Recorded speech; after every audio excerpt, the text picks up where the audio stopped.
you think?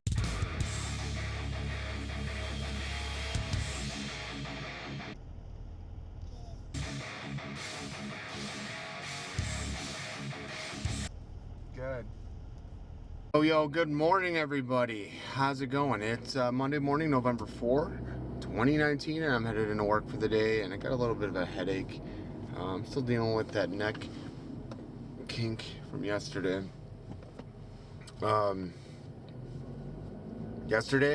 Last night, went and saw Tool at the United Center. The United Center is where the Bulls play, where the Hawks play, I believe. We were basically in the nosebleed section. It was the cheapest ticket that they sold, and I think they were still $70 a piece. And wow, this guy almost just ran a stop sign and smashed into me. That's cool. In my neighborhood. $70 a ticket. It doesn't count parking, and I spent almost $50 there. So I'm guessing over $200 to go see Tool. But god damn, they put on a great show, man.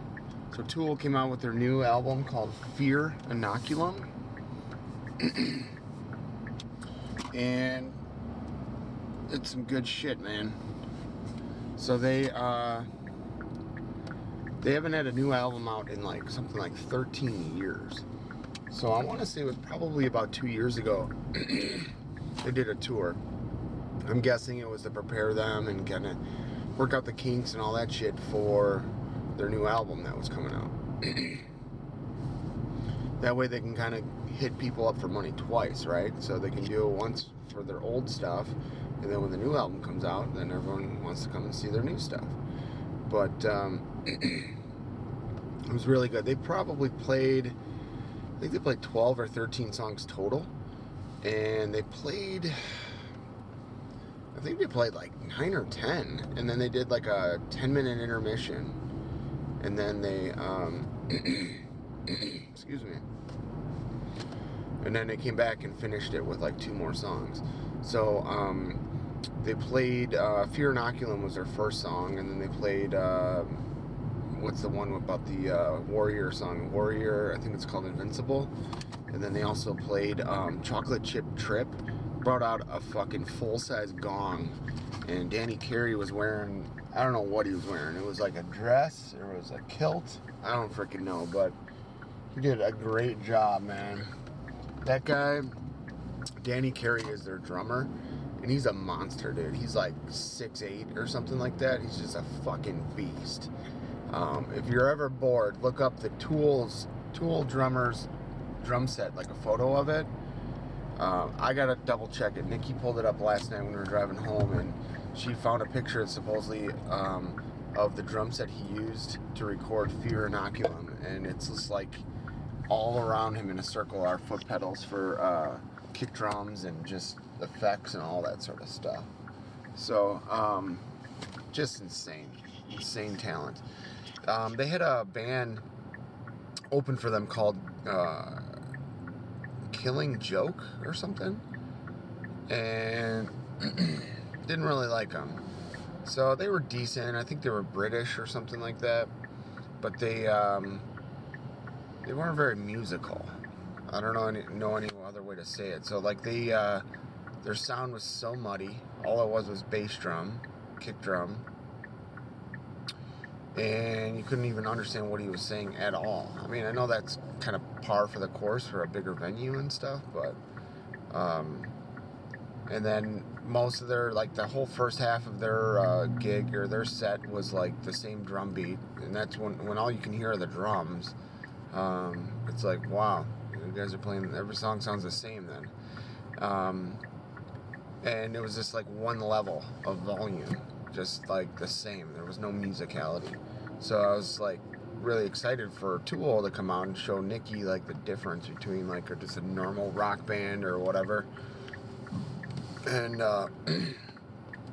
Tool. That's one of my favorite parts about Tool is obviously their talent and their musicality, but like all of their songs lead or go somewhere. You know, it's not just like, boom, I'm gonna punch you in the face and keep punching you in your face. Like, it just works up to that, you know what I mean? And you can feel that, like, in your core. It's incredible. I really enjoy and like bands that design their songs with, like, musicality in mind. So, like, crescendos and, you know, volume changes, basically. Like, you know, getting out of the way of the singer. You know, like, if the band is just playing over the top of the fucking singer, it's like, great, you know, awesome. You know, because a lot of bands, when they record in the studio, you know, they can change and mix all of that.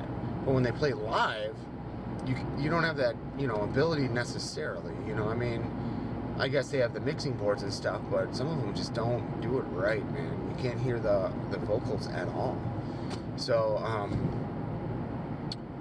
Nikki was confused. She's like, why can't we see the singer? And I'm like, well, so Maynard James Keenan, his thing is to let the music speak for itself, or experience. It's more about the experience of listening to the music versus the you know, he doesn't want like a singer frontman type of thing. If anything, the drummer was in the middle, and then the bass and guitar players are on either side of him. But it was really awesome, really good show. Obviously, I wish it wasn't quite as expensive, but I mean, these guys are the real deal. They're not some little B-rate band. And you know, we do have a really, really good Chicagoland Tool cover band. They're called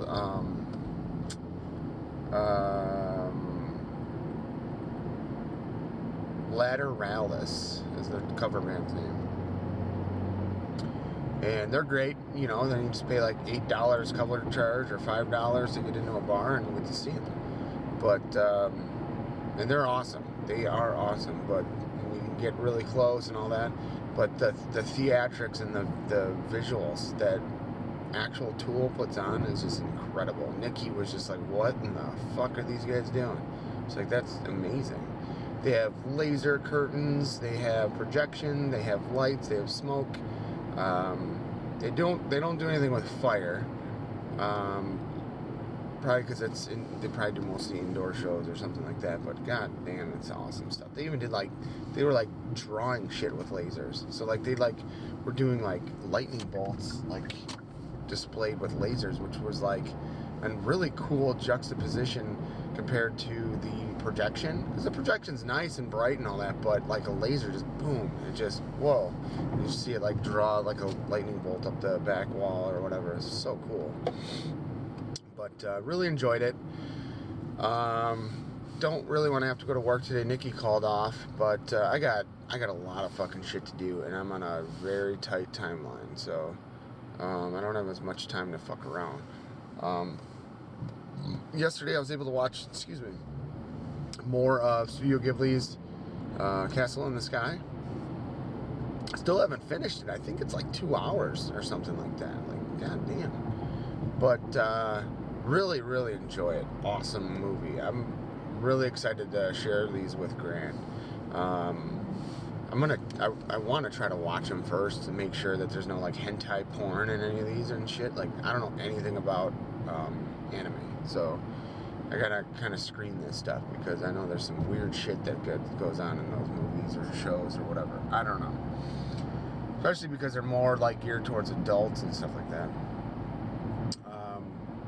But the visuals, and Castle in the Sky is from like 1986. I can't imagine what the newer ones are like. God damn.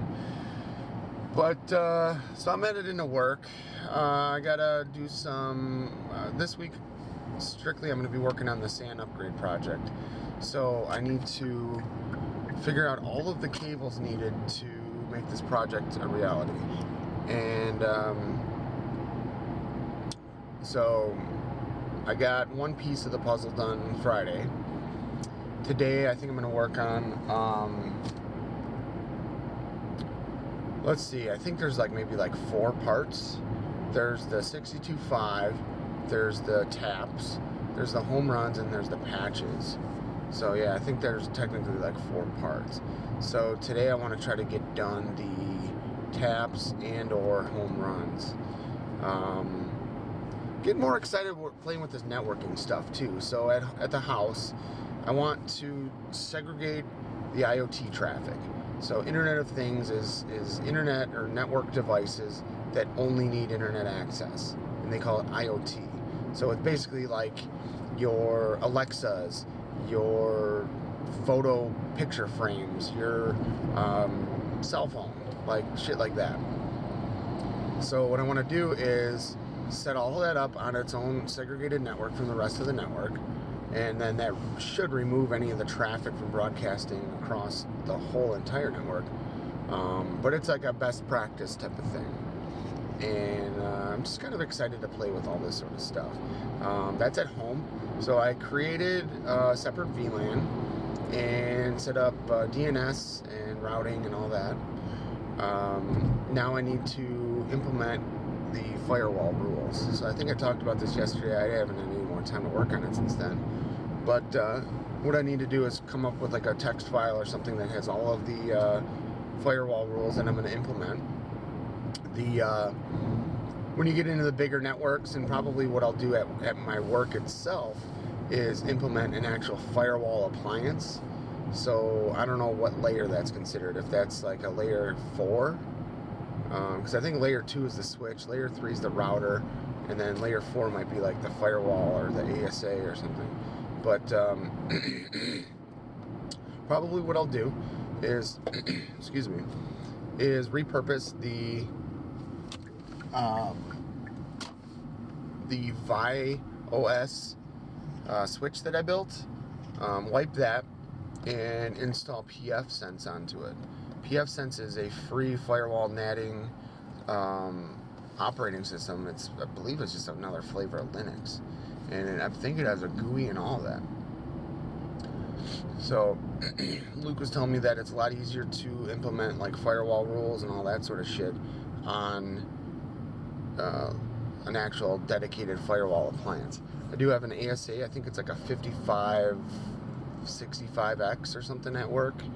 I'm gonna try to get that up and running. I don't know anything about that. Plus, it's not gonna have a GUI. It'd be all command line. And then, but then I have that server or whatever. That I think it's an ML350 Gen 6 or something. I don't know. Because that 10 gig switch that I built is awesome. It's fun and all, but it's just, you know, I don't really need 10 gig. You know, I don't have a uplink or to the WAN or to the WAN or anything like that that's that fast. But so it's just kind of like for fun and just to do it and say, hey, I got a 10 gig switch. Like, okay, whatever. Excuse me. But once I implement those 3750 Cisco switches that I built out into my like actual use, then I can start broadcasting VLAN traffic and stuff, or tagging VLANs. I think that ViOS switch can do that or whatever, but I want all Cisco stuff. So I'm pretty excited about that. I don't know if pfSense will play with the Cisco tagging and all that. I don't know. So it'd be nice to get the Cisco ASA up and running, so that way everything's Cisco. Everything from the ASA to the router to the switches to the access point. Cisco even makes a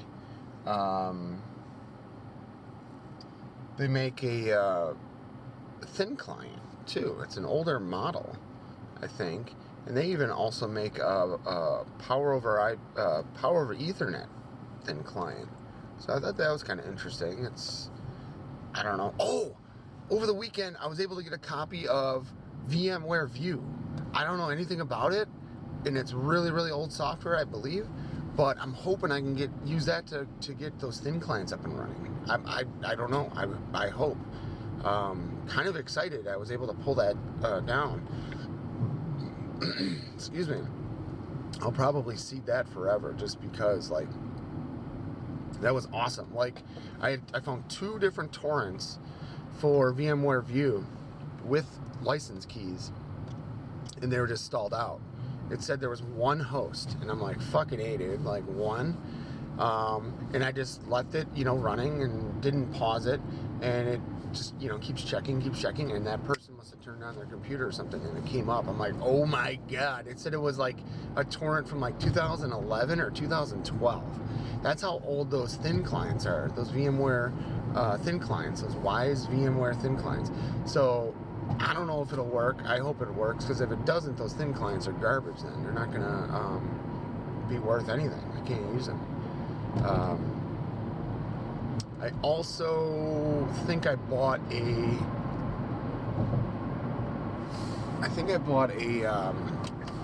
PCOIP PCX card. I'll talk more about that when that comes. That thing is, if it even works, I'll be surprised, but it looks interesting. Let's just put it that way. Basically, the way it works is you install a PCI card into your server computer. You run a cable from your video out on the server into this card, and there's just two ports on this card. There's a video port, so like a DVI, which you can adapt with a VGA adapter, and an Ethernet jack. So I think you plug your video from your server into the card, and then it just shoots that out through the Ethernet port over IP, and it's like remote desktop or TeamViewer through this other type of interface system, which is called PC over IP, PCOIP. That's how those thin clients work as well, because there's zero client. They're not even really considered thin clients. They're called zero clients, because there's no fucking hard drive. There's nothing. Like, it's weird. I don't even know how that works. It has like RAM burned into it that just allows you to open up a connection, and everything is done on your machine that you're hosting, or connecting to, I guess you could say. Very interesting technology, and apparently it's an old technology, but it has to make those thin clients cheap. I can't imagine what those things cost back in the day, but you know, that's like what doctors' offices have now and stuff. You know, someone rips that computer out of the wall and runs out the door with it or something. There's nothing on it, so they steal that computer. There's no hard drive, no data, no nothing stored on it. It's fucking incredible technology, because all you got to do is lock up your server room, or your server room isn't even on site. It's not even on premise. It's in the cloud or hosted, you know, in a secure data center, and you just tunnel into it, and somebody robs your complete doctor's office, just steals every computer in there, no problem. So, very smart. But I got to get into work. Stay tuned for more. We've been talking for almost 20 minutes.